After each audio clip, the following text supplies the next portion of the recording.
সুপ্রিয় চাকরি প্রত্যাশী বন্ধুরা, আপনাদের সবাইকে স্বাগতম জানাচ্ছি। আজকে আমরা আলোচনা করব কারিগরি ও মাদ্রাসা শিক্ষা বিভাগের 12 সেপ্টেম্বর 2025 তারিখে অফিস সহকারী কাম কম্পিউটার মুদ্রাক্ষরিক পদে যে পরীক্ষা অনুষ্ঠিত হলো তার সম্পূর্ণ প্রশ্ন ব্যাখ্যা সহ সমাধান নিয়ে। তা আমাদের চ্যানেল জব এক্সাম মেট ভিডিও, আমাদের চ্যানেলে সিভিল সার্জনের কার্যালয়ে স্বাস্থ্য সহকারী পদের যে পরীক্ষা তার অনলাইন কোর্স চালু হয়েছে। আপনারা চাইলে স্ক্রিনে দেখানো নম্বরে আমাদের সঙ্গে যোগাযোগ করতে পারেন। তো আজকের পরীক্ষায় শুরুতেই ছিল হচ্ছে বাংলা 25 নম্বরের।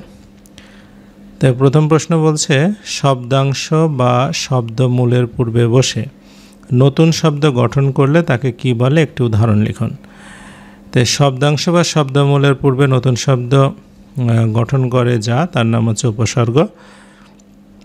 তো উপসর্গযোগে উদাহরণ যেমন মান শব্দের পূর্বে অপযুক্ত হয়ে নতুন শব্দ হবে অপমান, বা জ্ঞান শব্দের পূর্বে বীজ উপসর্গযুক্ত হয়ে নতুন শব্দ হবে হচ্ছে বিজ্ঞান।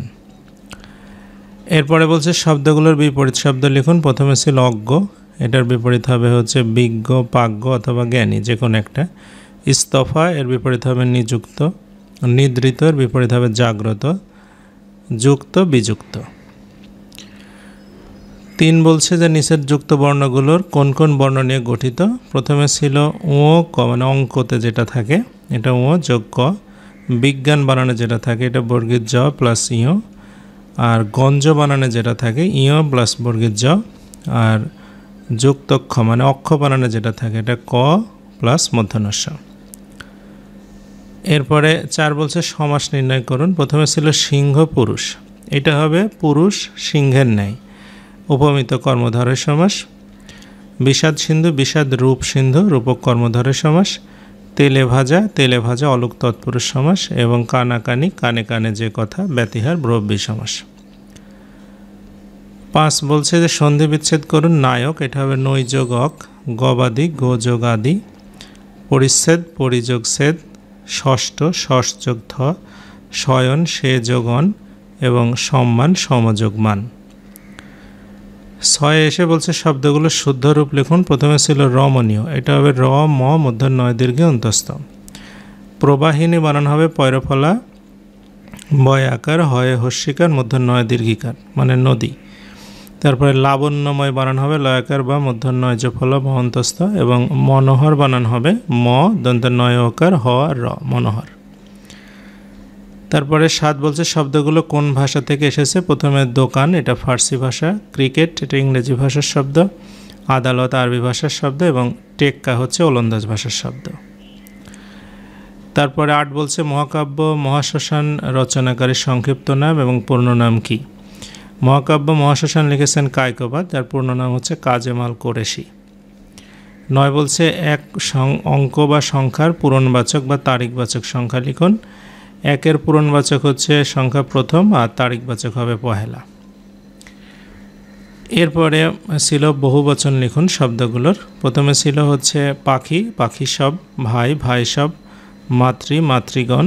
এবং জনগণ। এই ছিল হচ্ছে বাংলা। এবার ইংরেজিতে চলে যাব। 25 নম্বরের ইংরেজি ছিল। তো প্রথমে বলছে যে ফিল ইন দ্য ব্ল্যাঙ্কস। প্রথমে হচ্ছে one should be careful about duty, এটা হবে ওয়ান্স ডিউটি। ওয়ান যদি বাক্যের সাবজেক্ট হয় তাহলে প্রোনাউন হিসাবে ওয়ান্স বসে।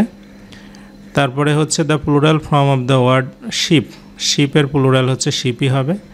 The singular form of the word bacteria, এটা হচ্ছে ব্যাকটেরিয়াম। এরপরে বলছে আই ট্রাস্টেড দ্য ওয়ার্ক, এটা হবে উইথ হিম। এবং নেদার রিনি নর Simi qualified for the job, এটা সিঙ্গুলার ভার্ব হবে অর্থাৎ ইজ হবে।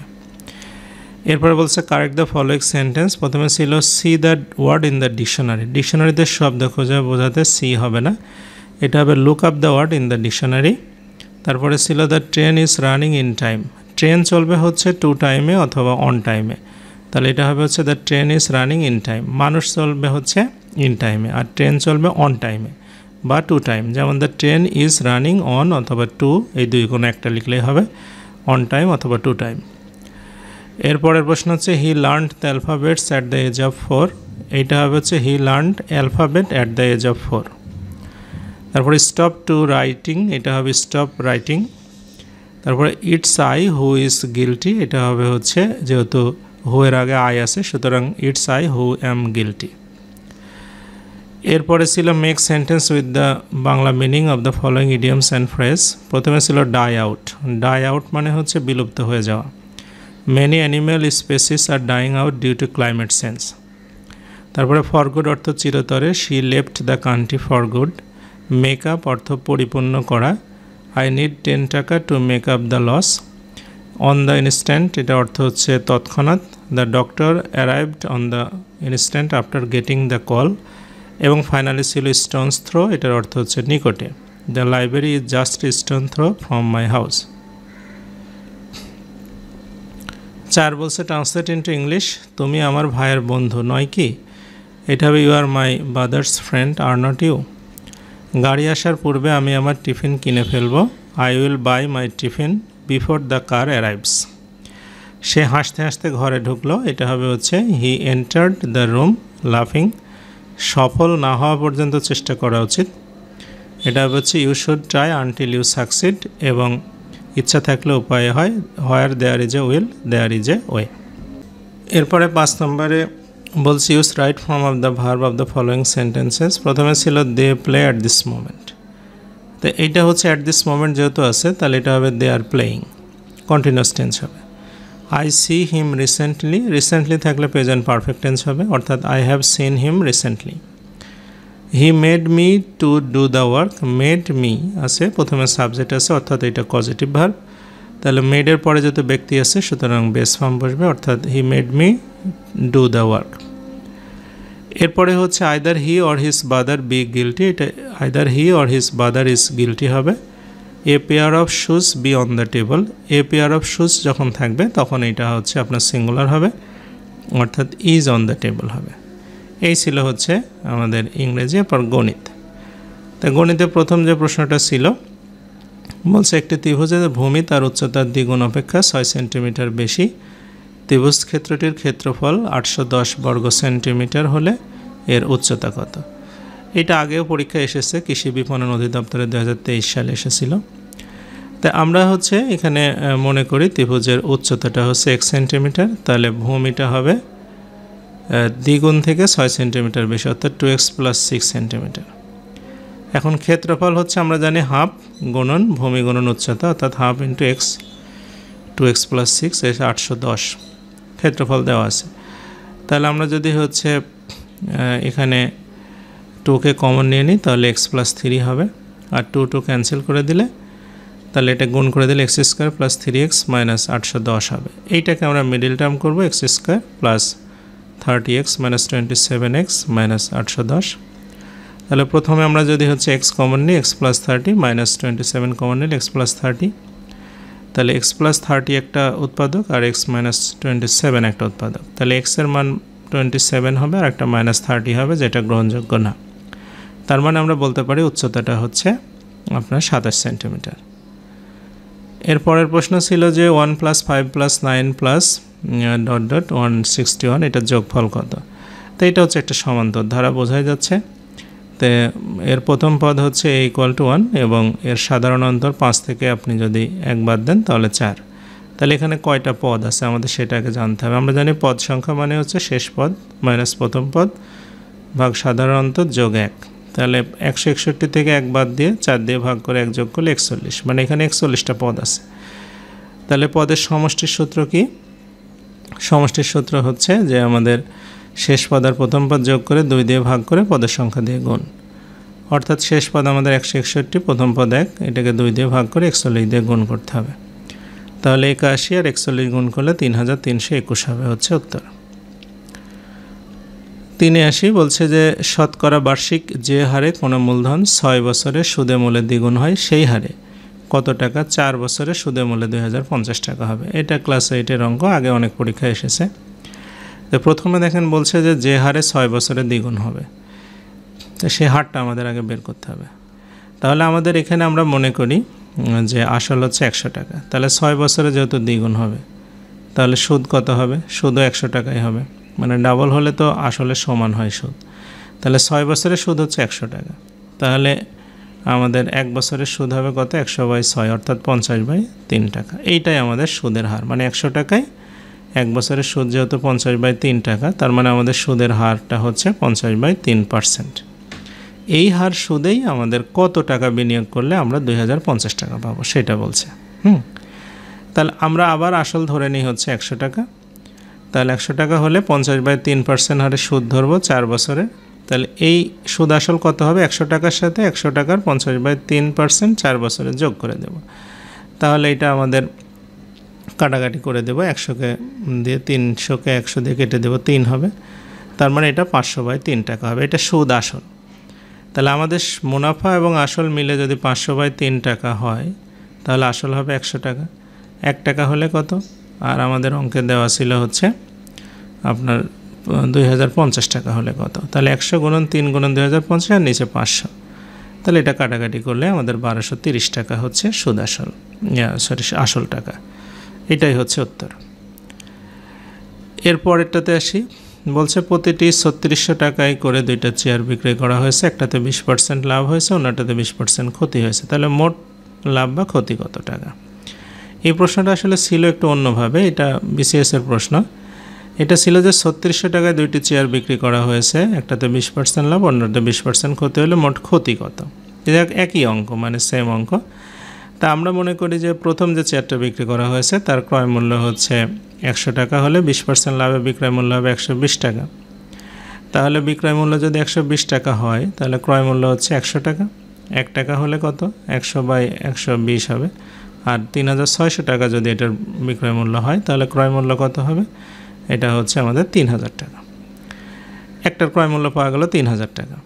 এবার আরেকটা আছে, যেটা আছে দ্বিতীয় চেয়ারটার, ওইটার যদি আমাদের ক্রয় মূল্য 100 টাকা হয় তাহলে বিক্রয় মূল্য হবে হচ্ছে 20% ক্ষতিতে, তাহলে 80 টাকা। তাহলে আমরা বলতে পারি বিক্রয় মূল্য 80 টাকা হলে ক্রয় মূল্য হচ্ছে 100 টাকা। তাহলে 1 টাকা হলে 100/80, আর 3600 টাকা যদি হয় তাহলে 100 × 3600/80, তাহলে এটা হচ্ছে 4500 টাকা হবে, মানে ক্রয় মূল্য। তাহলে আমাদের এই যে মোট ক্রয় মূল্য হবে, একটা 4500 আর একটা 3000, মোট 7500 টাকা। আর বিক্রয় মূল্য দুইটা 3600 7200 টাকা। তাহলে এখানে ক্ষতি হলো এই 7500 থেকে 7200 বাদ দিলে 300 টাকা ক্ষতি। এরপরেরটাতে আসি। এরপরেরটাতে বলছে যে 3/x + 4/x + 1 = 2 হলে x এর মানটা কত? তো এটা সমাধানের অঙ্ক। প্রথমে আমরা অঙ্কটাকে উঠাই নিব, তারপরে লসাগু করে নেব x আর x + 1। তাহলে এটা হবে হচ্ছে 3x + 3, আর এখানে আপনার x + 1 চলে গেলে 4x। তাহলে এটা হচ্ছে 7x + 3, আর গুণ করে দিলে 2x² + 2x। এবার সবগুলো আমরা এক পাশে নিয়ে নেব। 2x² - 5x - 3 হবে। তো এটা মিডিল টার্ম করব, 2x² - 6x + x - 3। তাহলে প্রথমে আমরা যদি 2x কমন নেই তাহলে x - 3 + 1 কমন নিলে x - 3। তাহলে 2x + 1 আর x - 3 হচ্ছে দুইটা উৎপাদক। তাহলে এখান থেকে আমরা বলতে পারি যে x এর মানটা হচ্ছে -12, আর আরেকটা হচ্ছে x এর মানটা হচ্ছে 3। তার মানে উত্তরটা হচ্ছে x এর -12 অথবা 3। আচ্ছা, এরপরের প্রশ্ন ছিল যে মনীষ সাহেবের মূল বেতন 43,170 টাকা। বার্ষিক মোট আয়ের উপরে 2,50,000 টাকা আয়কর মুক্ত। পরবর্তী আয়ের উপরে আয়করের হার 10% হলে মনীষ সাহেব বছরে কত টাকা আয়কর দিতে হবে? তাহলে তার মোট আয় কত আমরা সেটা আগে দেখি। মোট বার্ষিক আয় হবে 43,170 টাকাকে 12 দিয়ে গুণ করলে 5,18,040 টাকা। এর ভিতরে আমাদের করযোগ্য হবে হচ্ছে 2.5 লক্ষ টাকা বাদ দিতে হবে। তাহলে 2.5 লক্ষ টাকা বাদ দিলে 2,68,040 টাকা হচ্ছে কর দিতে হবে। এইটার উপরে করের হার হচ্ছে আপনার 10%। তাহলে হচ্ছে 26,804 টাকা হবে কর। এইটাই উত্তর। এরপরে 7 নম্বর প্রশ্ন বলছে যে কোন সংখ্যার বর্গমূলের সাথে যদি আপনি 10 যোগ করলে যোগফলটা হবে 4-এর বর্গ। আচ্ছা, তাহলে আমরা সংখ্যাটা মনে করি যে সংখ্যাটা হচ্ছে x। তাহলে প্রশ্ন মতে হচ্ছে x এর রুট ওভারের সাথে 10 যোগ করলে হবে 4-এর স্কোয়ার, মানে বর্গ হবে। তাহলে এটা হচ্ছে √x = 4/16 থেকে 10 বাদ দিলে হচ্ছে 6। তাহলে রুট তুলে দিলে উভয় পাশে স্কোয়ার করবো, x এর মান হবে 36, অর্থাৎ উত্তর হচ্ছে 36। এরপরে আমরা সাধারণ জ্ঞানে চলে যাই। প্রথমে বলছে কম্পিউটার ভাইরাস কি? কম্পিউটার ভাইরাস হচ্ছে এক ধরনের ক্ষতিকর প্রোগ্রাম। 4টা আউটপুট ডিভাইসের নাম লিখুন: মনিটর, প্রিন্টার, স্পিকার, প্রজেক্টর। 2টি অপারেটিং সিস্টেমের নাম লিখুন: উইন্ডোজ, লিনাক্স।